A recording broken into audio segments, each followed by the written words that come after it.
Right, well, next session is a panel session with presentations from our three distinguished panelists, followed by a discussion from our equally distinguished audience.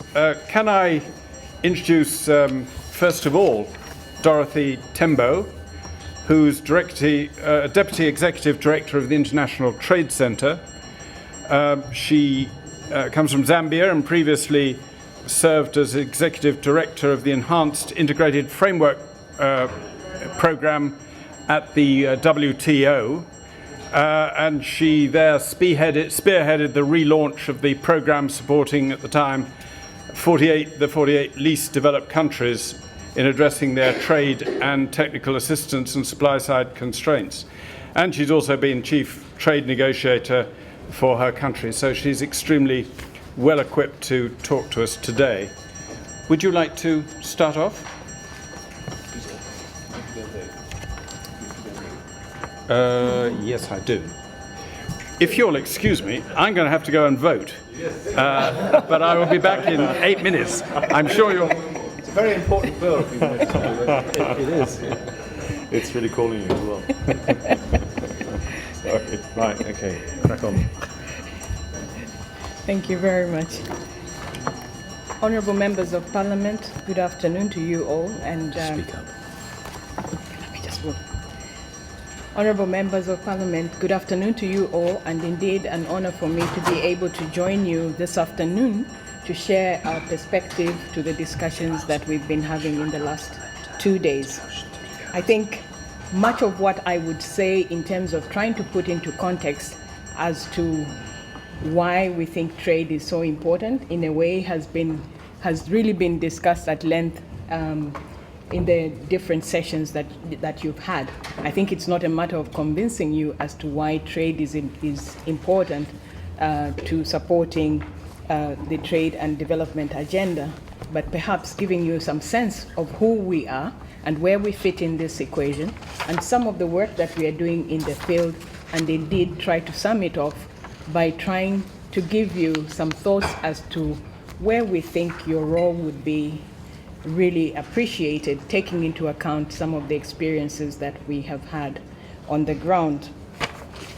I think let me start by saying that ITC is a joint agency of the United Nations and the World Trade Organization, which was established at the same time that UNCTAD was being established, and precisely to deal with the translation of the various policies and indeed the agreements that were being entered into a practical sense. In other words, really trying to make sure that developing countries are in a position from a practical perspective to be able to take advantage of the opportunities that were being created within the context of these discussions.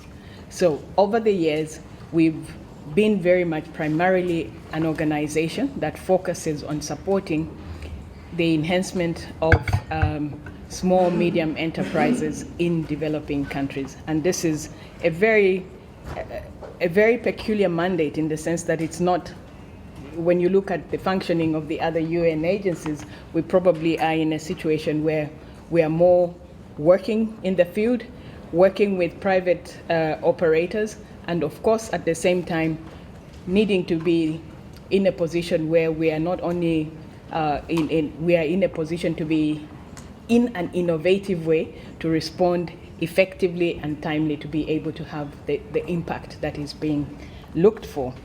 So really what I would say in terms of what we do is that we are one agency that is centrally operated, i.e. we are based in Geneva, but we do a lot of work in the different countries. Presently, we have 200 plus projects running in over 100 countries that we work in. But I just wanted perhaps to highlight, first and foremost, going back a little bit further, I have a full statement which I think has been circulated, or if not, it's in the process of being circulated. So the details of what we do will actually be contained in there, but trying to keep in the limit of the 15 minutes that have been given, I thought perhaps focusing a bit on what I thought would be critical elements for facilitating the discussion would be more important. In terms of what is it that we try and do, I think we primarily focus our support in 6 areas, and these relate to trade and market intelligence for small and medium enterprises, because we believe that unless the enterprises know what the situation is in the environment they are prevailing, they will not be able to not only understand what they need to do, but also come up with very clear guidelines on what actions they need to take to reposition themselves to be able to take advantage of the opportunities. I think within there has been a lot of discussion this morning regarding the fact that it is not adequate for us to assume that growth or trade can actually be able to contribute to growth if we limit ourselves to what we are producing currently. I think if you look at the majority of the countries that we work with, much of those countries are actually very much involved in trade in commodities which don't necessarily hold a high value. And therefore, I think the issue that was being raised earlier in terms of trying to add value to what is presently being produced is really important. But the second aspect, that which relates to diversifying, to look at other areas where there can be potential to do that, is also something of primary importance. And in that respect, these are both areas that we also work in. But we understand that providing technical assistance to countries and being able to come out and allow the countries to move forward is really a high risk. We need to ensure that we enshrine the support that we are providing into the institutional structures that are prevailing in the countries in order to ensure that that capacity building is actually able to contribute towards the sustainability aspects. And in that respect, we work very, very closely with trade and investment support institutions in trying to build their capacity to be able to provide the service to their private sector, but also building the capacity for them to be able to take forward the work that we initiate. We also are very much involved in promoting inclusive and green trade, and I will come back to that particular aspect later. Building a conducive environment. I think just a short while ago we were speaking to issues relating to non-tariff measures. This in part is part of the discussion, and I think Frank is better equipped than myself to take it forward. But as an institution, we recognize that for most of the countries, particularly in sub-Saharan Africa, much of what has been hindering their progression in terms of fully engaging in exporting is the cost of doing business.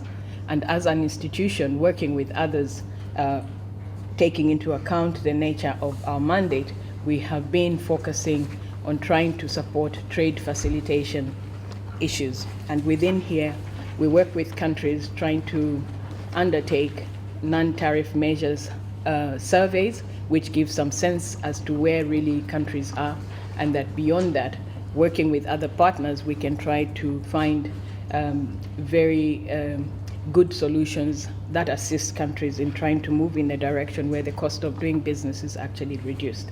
Beyond that, we also relate that work in the context of the multilateral discussions that are taking place within the context of the WTO, and indeed within other contexts that prevail for the specific countries. Finally, I would want to highlight that one of the key aspects that we take into account and really are focusing on is complementing the regional integration efforts. I think it would not make much sense for us to work with the country and ignore that dimension from a point of production, but indeed also from a point of the market. I think it is important that we, in working with the countries, we are actually trying to ensure that we are supporting those efforts, whether we are implementing the activity at the national level or indeed at a regional level. And I would want to highlight also that out of our total budget of 100+ million, 60% of our work and activities primarily focus in those countries that are most in need. So it's the LDCs, it's the SIDS, it's the landlocked LDCs, and countries in transition, and those coming out of post-conflict. So much of what we do, we really try to ensure that this is where the thrust is. I think yesterday's discussion sort of put into context the relevance of us, an institution, in the discussions that have been going on today. And I just wanted to briefly touch on this. I think Honorable Patel yesterday made a very pertinent point, which was to ensure sustainability and maximize on impact, clear growth strategies with specific targeting based on solid foundations needed establishing, or where they have already been established, reinforced. And I couldn't agree with this more. I think the question we have to answer is, why should trade be that important that we really have to do this? And I think the Honorable Speaker sort of put our position into perspective this morning. I think he came back on the point that for the majority of the countries, yes, trade, the big companies within the context of trade is important, but SMEs and the role that they are likely to play in this particular context is really important. And that's what I wanted to pick on. But in picking on that, I perhaps wanted to put 3-4 facts before yourselves. And these are not ITC facts. One is that the World Bank, from World Bank studies, it is attested that SMEs provide 2/3 of all formal jobs in developing countries, and 80% in low-income countries, mainly in sub-Saharan Africa. The second point, and this speaks to the ILO reports, I think where we are is that we have an increased number or an unprecedented number of about 1.8 billion young people in our population today. I think this is a challenge, but perhaps we could look at it more positively and also think it could create opportunities for the young generation to come in and play a role. And against this backdrop, we also know that in the next 15 years, we are expected to establish 500 million jobs. And within all this context, we certainly believe that as an institution, we do have a role that could be played. I think the final element I would want to make with respect to the rationale, and again, we had an interesting discussion this morning relating to the role of women.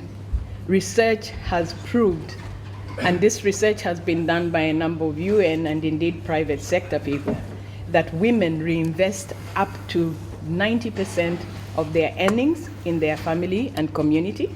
For example, in health, education of children, as compared to 40% by men.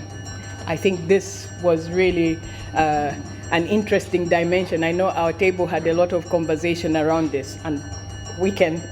So with all this background, I think it puts us in a position where we really feel there is a role for us as an institution to play. What is our logic of intervention? I think first and foremost, we remain very much demand-driven by the countries, because we strongly believe unless there's that ownership assumption, the ability to be able to succeed in any implementation is very much at risk. We will come in, provide the support. Once we step aside, that falls apart. So we try to make sure that there is that demand. I think additionally, we provide integrated solutions around the 3 priority areas that I alluded to earlier, and I will not go back in trying to speak to those in much detail, but perhaps to very quickly just highlight some of the examples of the work that we are doing in the field. For some countries where you're starting from scratch, it's about the needs assessment, which we work with the countries in a way that we are also building capacity for any subsequent work that has to be done in this area in the coming years. And herein, we have done by the end of last year. We had done this kind of work with 18 countries. An additional 4 are in process, and 2 are to come before the end of the year. I think with trade support institutions, perhaps to just highlight that we have 141 institutions that have benefited from our programs up to date. With respect to the number of enterprises that we have been able to link to different markets and facilitate contracts, this number stands at about 800 at present, and it's yielding over $25 million in contracts signed through specifically our women vendors platform. In as far as the participation in the workshops that we hold, we have had 15 plus up to this point that have participated. But I wanted to speak to one very specific type of work that we are doing, and I think this speaks very much to the fact that the benefits of trade have to filter down to the majority of the communities, particularly those that are vulnerable. And this is the work that we are doing in Kenya with more than 2,000 small producers, mainly women, in the Kibari slum. And herein, we have a program called the Ethical Fashion Initiative, which connects micro producers from poor communities earning less than 2% per day with high value brands linking to the high end of the market. I think here I should mention it is one aspect, I think, that has perhaps brought issues of sustainability to the fore. This is a good initiative, but how do you ensure that it's sustained beyond the lifespan of those that will be able to provide the resources?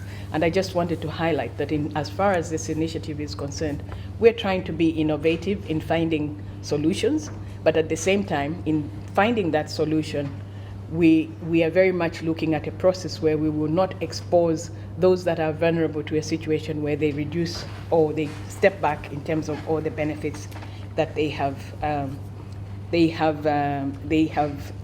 accrued up to this point.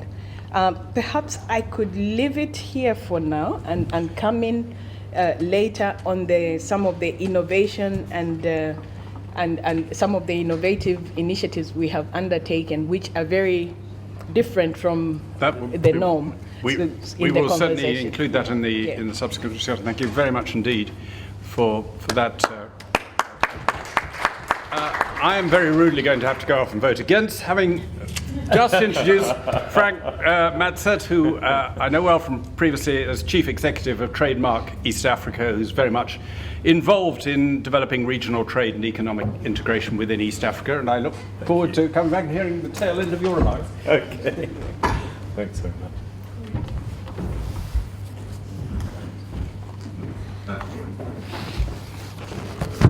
Distinguished parliamentarians, ladies and gentlemen, good afternoon.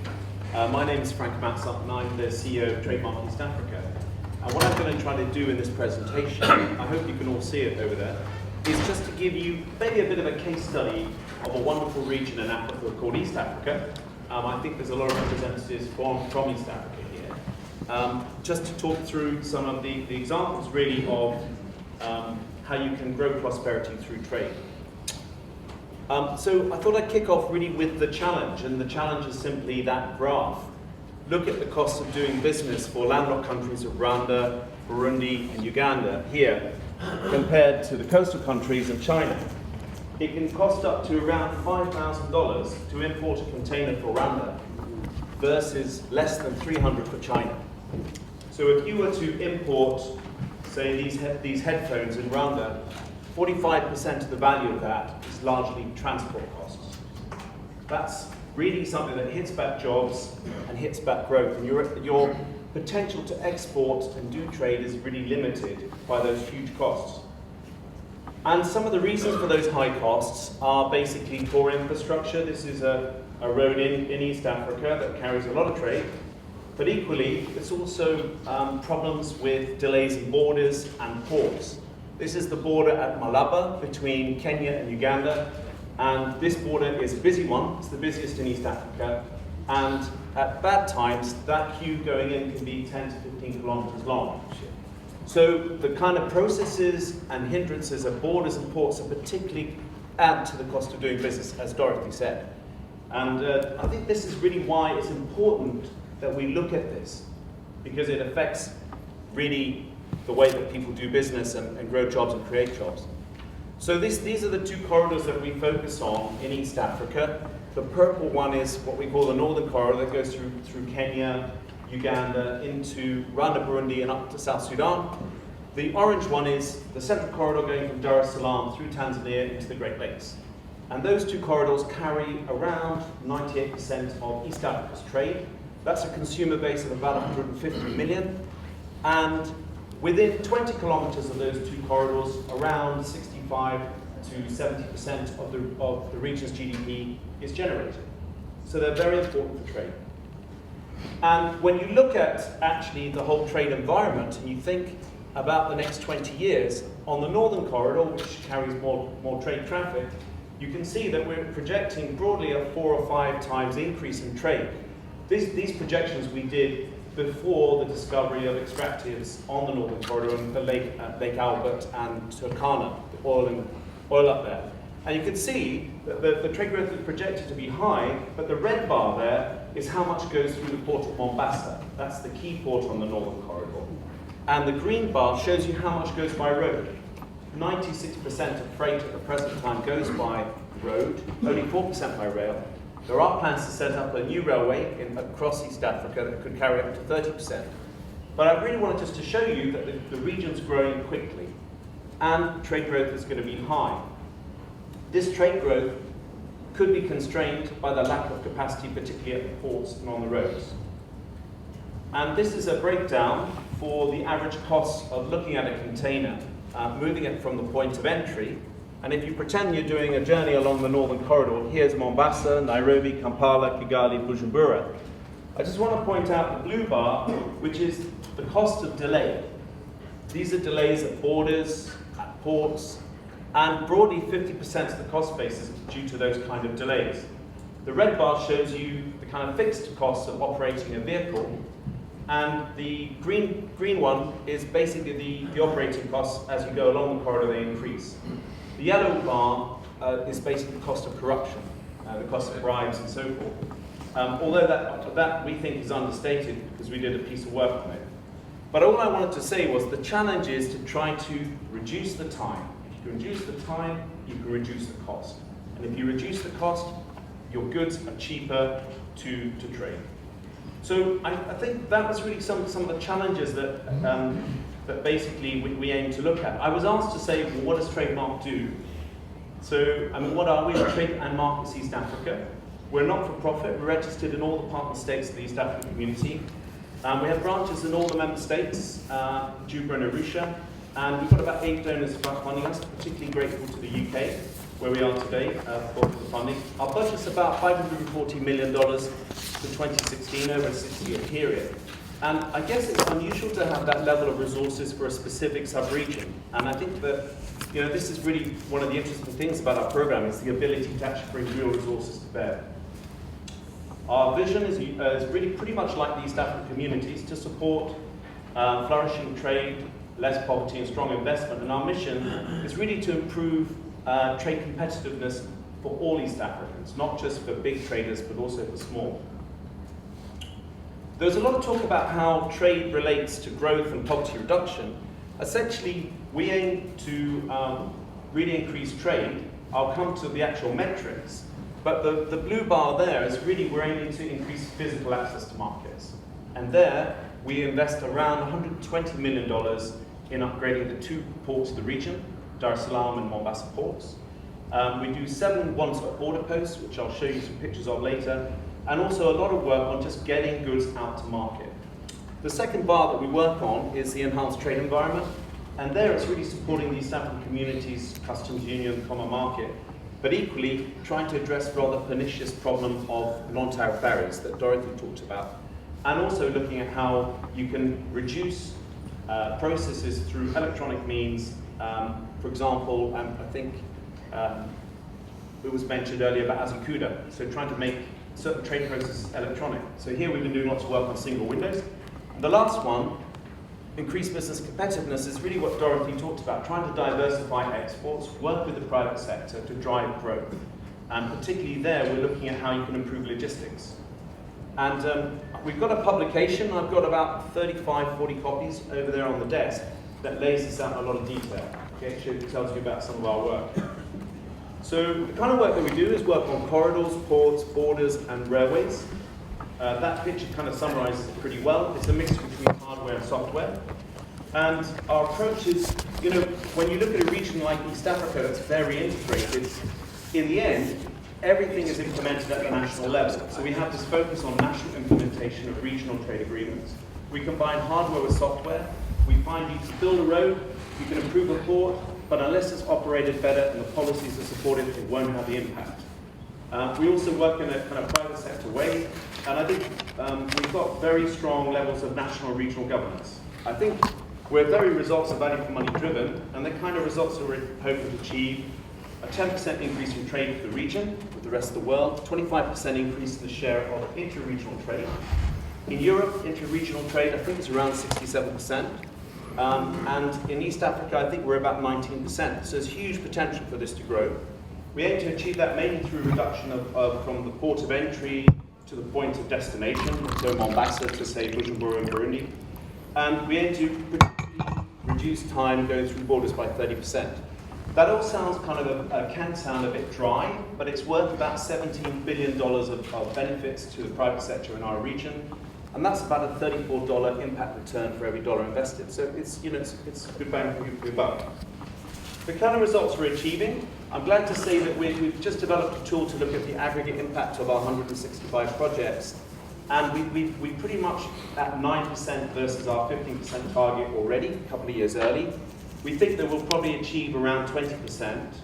And that's just trying to take into account around 30% of our projects. So I think we're likely to achieve the results very comfortably.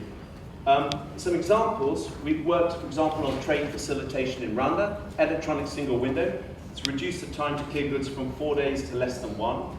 In Uganda, it's halved the clearance times, savings to the private sector around $56 million a year. On standards, we've worked with all the Standards Bureau in East Africa to harmonize around $300 million of standards, which is great. And we've also worked with the East African community to develop a legal sanction mechanism for NTBs. In terms of revenue in Burundi, we helped establish the revenue authority there. It's doubled the revenues of the country in 3 years. It's about another $365 million of revenue for our investment of $16 million so far. So these sort of things have impact, and it's important to see that these sort of reforms are very impactful. We've also developed a very interesting program at the ports, which I'll talk about a bit later, and we do about 7 one-stop border posts in East Africa. This is a picture of His Excellency President Kenyatta signing the Mombasa Port Charter that committed him and all the agencies at Mombasa to reduce the time through the port by half. That's an initiative that we supported. And these are some pictures of one-stop border posts under construction at the moment. That's Lilley between Tanzania and Kenya, Kajitumba between Uganda and Rwanda, and Mutukula between Uganda and Tanzania. So we're working on around 7 altogether, but if you think about that, the 2 sizes are about 14 different sites.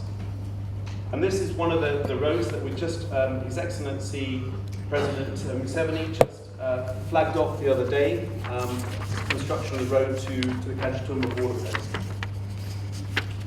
So I hope that's giving you a bit of a flavour for some of the work we do. Very happy to answer any questions. This is really good if you wanted to know more. But this is some of the stuff that we're thinking about over the next 5 years. We'd like to do more work on reducing trade costs, particularly through driving the implementation of the Bali Trade Agreement. We'd also like to do a lot more work on regional value chains. We're looking to develop a landlocked country approach for some regional value chains, for example, coffee. And we'd like to focus more on the impact of informal trade, because in East Africa, informal trade is almost as important as formal. And then we'd like to really get behind some of the future thinking about how you really drive competitiveness of trade corridors. We have largely a 2-lane road to serve as a trade nexus for more than 150 million people. In a wider way, 200 million. That's not fit for purpose. So those are some of the ideas for the future. I was then asked to talk a bit about what's the role of regional and multilateral trade agreements. Well, I think, first of all, in the East African community, great progress has been made. This is a quick schematic showing that Customs Union was formed back in 2005. Rwanda and Burundi joined the community back in 2007. Interim EPA, which I think you're going to talk about, was initiated back in 2009. Common Market in 2010. And Monetary Union protocol was signed in 2013. Final EPA, I think it's been, yeah, I've got it. The final EPA was initialed just this year. And you can see the pace of integration in East Africa has been fantastic. And I'm not really going to comment on that because there's lots of East Africans in the room. They can comment. But it's really doubled. I mean, I think intra-regional trade's gone up from about 1.2 billion to 5 billion over that period of time. Very commendable results. But I think it was mentioned earlier that the multilateral trade agreement that has the most impact for Africa, where I work, is probably the Bali Trade Facilitation Agreement. And it has huge potential to do good. I think it offers a bottom-up perspective that countries can adapt within a broad framework and come up with their own game plans. And this is something that we at Trademark are very happy to support. So I've been told I've got 2 minutes left, and I've got a last slide now. Okay, the other thing, I was asked just to comment on what's the role for parliamentarians. Well, for us in East Africa, there's actually a regional parliament called the East African Legislative Assembly. It formulates regional laws relating to trade, and actually it's pretty much going to be taking up a lot of the trade agreements recently. But national parliamentarians clearly play a huge role in transposing trade and regional agreements into law. And we think, certainly, that parliamentarians play a critical role in this, and particularly the role of parliamentary committees specialising on trade, which I think, right on, Peter, Lilley, you're very much doing that. So all I'd like to say is that also trade agreements need to be supported by a range of supportive policies that support trade competitiveness, and this is very important. So we actually work with, for example, the Kenyan Parliament to look at a regional trade and integration committee, and also we work with regional parliamentarians, for example, on trade facilitation laws. So thank you very much. Really delighted to participate today. Thank you.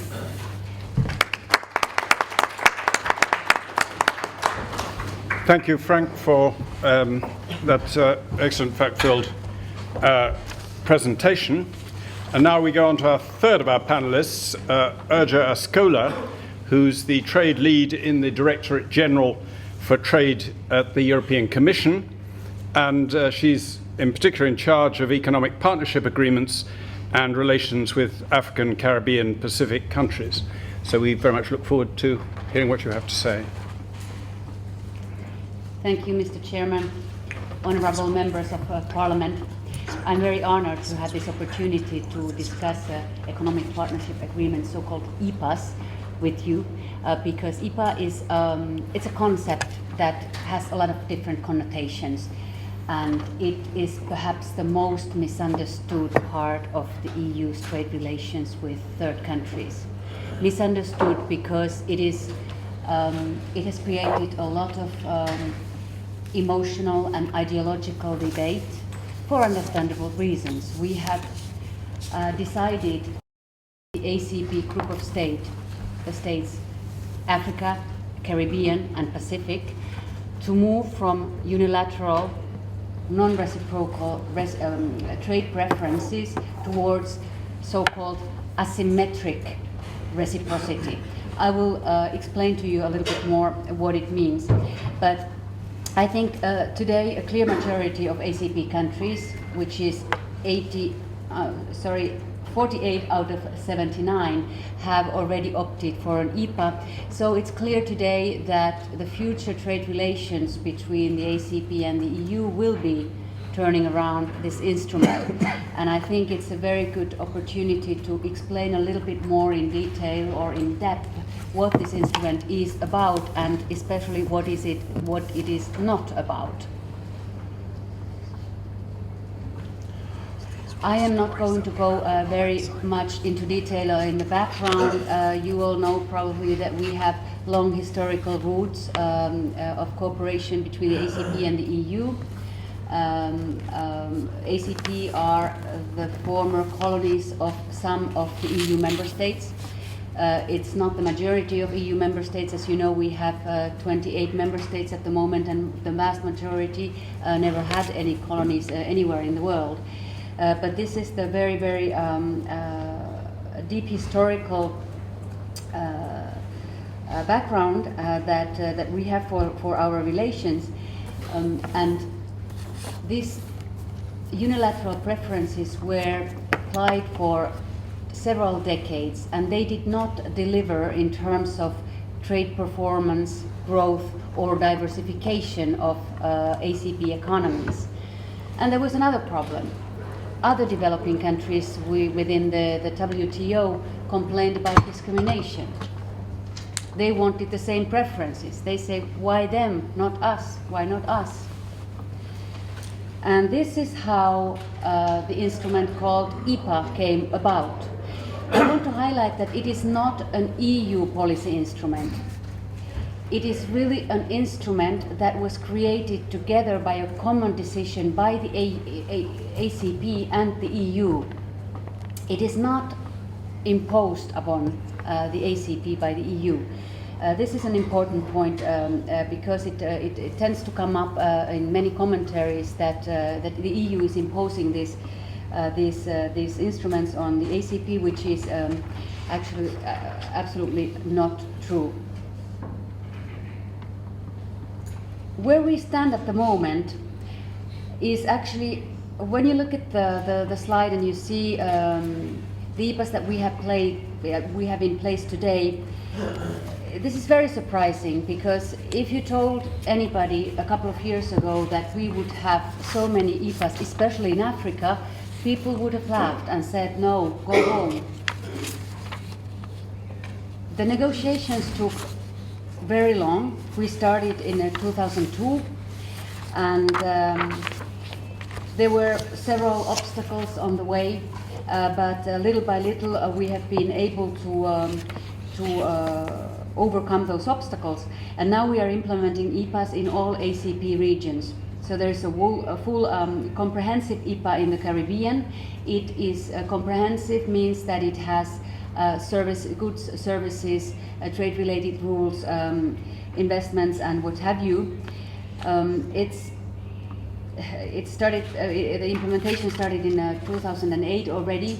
Unfortunately, the implementation period has been very heavily influenced and overshadowed by the economic crisis that has been there throughout the implementation. There are some good stories, some good outcomes that have been reported, especially from Dominican Republic. There is actually a Trade and Development Committee meeting in Brussels as we speak. And this committee is discussing a study that the Commission has just published on its website on the first years of implementation of this agreement and its impact. There will be a 5-year review next year that we will be undertaking together with the Caribbean region to see where we go with this agreement. In the Pacific, we have an EPA with Fiji and Papua New Guinea. Papua New Guinea started implementing it 2009, at the end of 2009, and there we have seen a lot of positive developments. We have seen investment coming in, especially in the fisheries sector, tens of thousands of new jobs created for local people.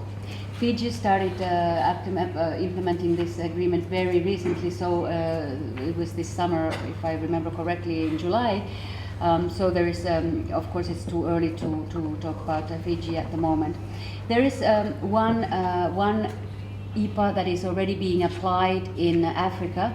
This is an interim EPA with Madagascar, Mauritius, Seychelles, and Zimbabwe in eastern southern Africa. They have been applying it since 2012. There are already some positive developments, especially in Mauritius. that has been taking good advantage of the opportunities that have been provided by this agreement. We already have one EPA in application also in Central Africa, which is a very difficult region politically. There have been conflicts and so on. So our negotiations with the whole region have been in a stalemate for a couple of years. But Cameroon started applying this EPA last summer. But I'm not going to go into details on each of these agreements because they all have very many common elements. And what I wanted to point out is that this year, we have concluded negotiations with three very important African regions. These are the West Africa region, including 16 countries, Southern African Development Communities, the SADC region, including 6 countries, and the East African Community, including 5 countries. These are heterogeneous regions as well because each of these regions have a number of least developed countries. It's strange that a least developed country would actually opt for a reciprocal trade agreement with the EU because they can have free access to the market without an EPA anyway. But I will come back to this a little bit later because they do have valid reasons for doing so. And they are choosing EPAs for good reasons. So now we have EPAs with 32 African countries, and this is more than a half of the 48 ACP countries in Africa. So we are 48 in ACP and 32 in Africa.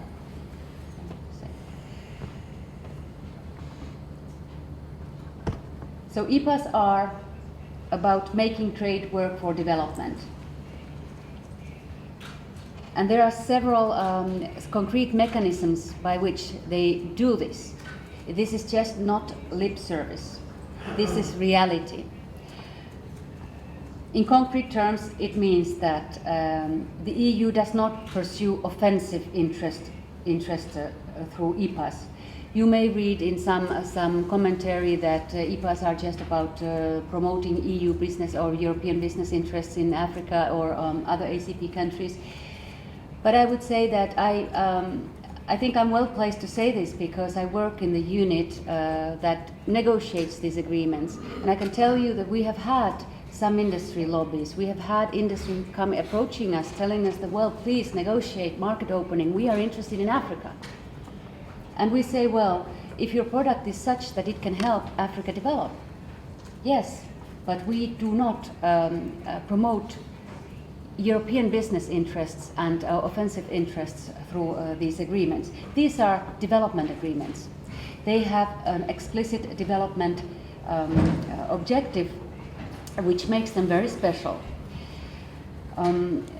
Another concrete aspect of this trade and development vision is that the terms of these agreements are very much more lenient and generous for the ACP than they are for the EU.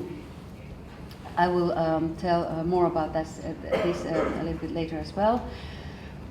For most ACP countries, EPAs are the first trade agreements they have ever negotiated, and this has emphasized the need for trade capacity building, both in the negotiation process but also in the implementation process to build productive capacities and technical assistance in the negotiation process. Thank you. And how has this vision translated into concrete provisions in the EPAs? As I told you, this is not only lip service. This is not only theory. This is practice. This is practice, and this is concrete provisions in the EPAs. There is a great deal of asymmetry in the obligations and commitments. The EU opens up its market fully, 100%, to all products from the ACP. This means raw materials, manufactured goods, agricultural goods, you name it, everything but arms. and ammunition. Sorry, that I have to specify that it is not 100%. It's 99.8%. I remember correctly. This is actually unparalleled in any trade arrangements. No other economy, no other country in the world gives developing countries such an advantage, full access to the market. They always exclude something, a sensitive product for them, agriculture or so. On the ACP side, on the other hand, tariffs are phased out over very long transition periods from 15 to 25 years. And this gives the countries enough of time to adjust, to the businesses to adjust, but also to the governments to restructure their tax base. Because tariff dependency is not very solid long-term economic policy. And it can be replaced. There are fiscal transition measures that you can adopt to move the taxation from the border to consumption, for instance. There are countries like Kenya and Mauritius who have replaced some of their tariff revenue by value-added taxes very successfully. Another aspect is that ACP countries can permanently shield their sensitive products from market opening. Most countries have chosen to exclude some key agricultural or industrial products from the European competition. And there are also asymmetric safeguard measures. There are safeguards and measures to ensure that liberalization does not undermine development objectives. Infant industry protection, food security, environment, flexibilities to ensure industrial development and so on.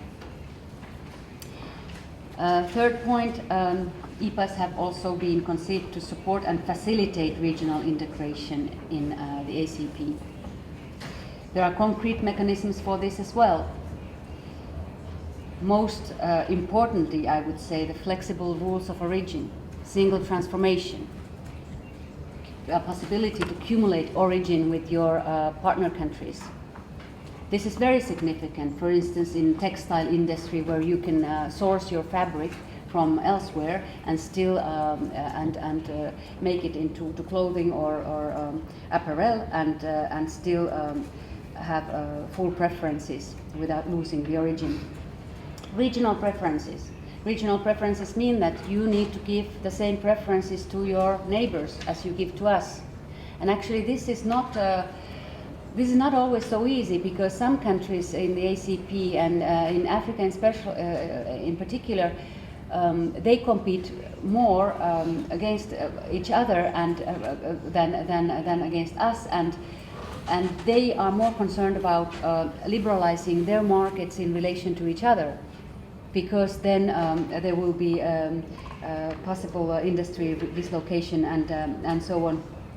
So these are the different mechanisms by which we have translated the development objective into real provisions in these EPA agreements.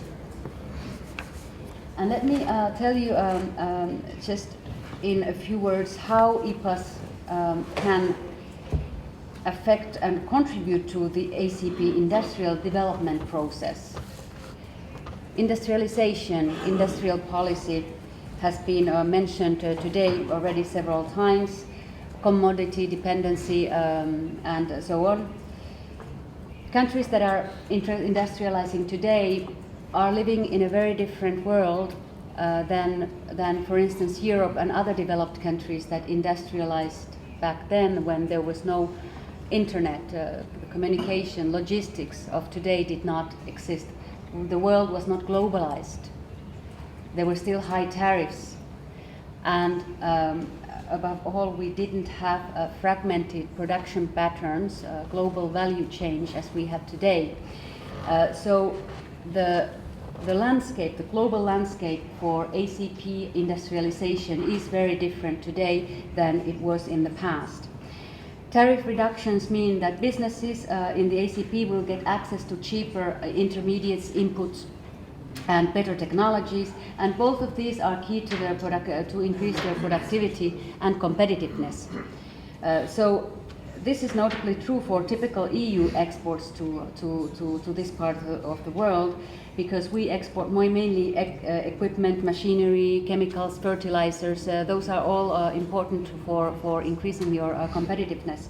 There is very little competition between our production and the ACP production. So this is why the impact, when there are concerns about European products flooding the markets, this has never materialized. This hasn't materialized in the case of any of the EPAs that have been put into application, but also we have free trade agreements with North African countries like Tunisia, Morocco. They have gained tremendously from these agreements. A lot more. They increase their exports towards the EU a lot more than the imports from the EU. But there are still some concerns. Some governments and civil society are concerned about the increased competition from European production and products in these markets. And we have addressed these concerns in EPAs through different mechanisms of safeguards and also the possibility to exclude entirely 20 or even sometimes 25% of imports. That allows to protect domestic industries. Many times this is actually the whole production of our partner countries. So there are interesting examples that I could go into in different agreements where we have, but I don't think we have enough time for this. Tomorrow there will be another breakdown session, and I can then tell you more about these and the specific features in these agreements. And I would say that one of the very significant aspects of these agreements is that they provide a stable and predictable framework for businesses and investors. Investors will be more likely to commit their capital when they know that they will have long-term free access to the EU market. It will not be taken away when the country in question, for instance, graduate from the LDC category. And also, it's easier to attract investments for build a unique capacity to meet EU standards as well, because that's important to be able to export to the EU market. There are alternatives. EPAs are not obligatory. We have also other instruments for developing countries, and these are the same for all developing countries across the world. The generalized scheme of preferences has these three limbs that you see on the slides. The LDCs have already free access to the EU market through the everything but arms. Everything but arms scheme. Yet 19 of them have already opted for an EPA. And I think some of these aspects that I already mentioned are behind these decisions, because they are stable and predictable. When you graduate from the LDC category, you will not lose your status. You will still be able to export duty-free, quota-free to the EU market. They are a real partnership. EPAs involve institutions. We meet, we discuss standards, sanitary measures. If you have a problem, a challenge with a technical barrier to trade in Europe, you can bring it up to us, and we discuss, and we see how we can address these issues. Also, the fact that the rules of origin and accumulation possibilities give the possibility to source inputs more broadly is very significant for some LDCs to join an EPA. Finally, I would like to say that overall there is a clear shift in the paradigm in the EU ACP trade relations. We go from unilateral to reciprocal, even though it's asymmetric. And this is quite interesting, because in the last EU-Africa summit in April. Africa and EU declared together that they want to move out of aid towards trade and investment. Africa wants out of aid. They want these EPAs to be able to address their concerns for moving towards 21st century trade relations, and also to be able to industrialize, to take benefit of the globalized world and the opportunities that trade agreements can bring. And you know how well EPAs will succeed in bringing about development or the stated objectives that are behind them. That will depend on the efforts by both parties in the implementation. Domestic policies, holistic approach, it's very necessary, and support measures. The EU stands ready to support its partner countries to implement the necessary reforms. Also for adjustment cost, if the fiscal net impact is negative, we stand ready to help.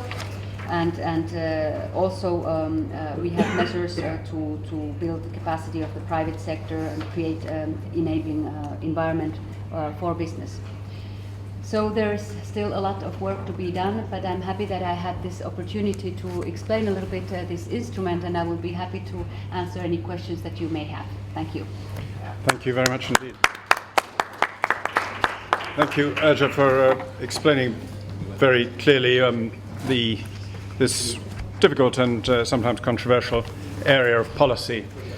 Now we have the opportunity for a discussion with the panel.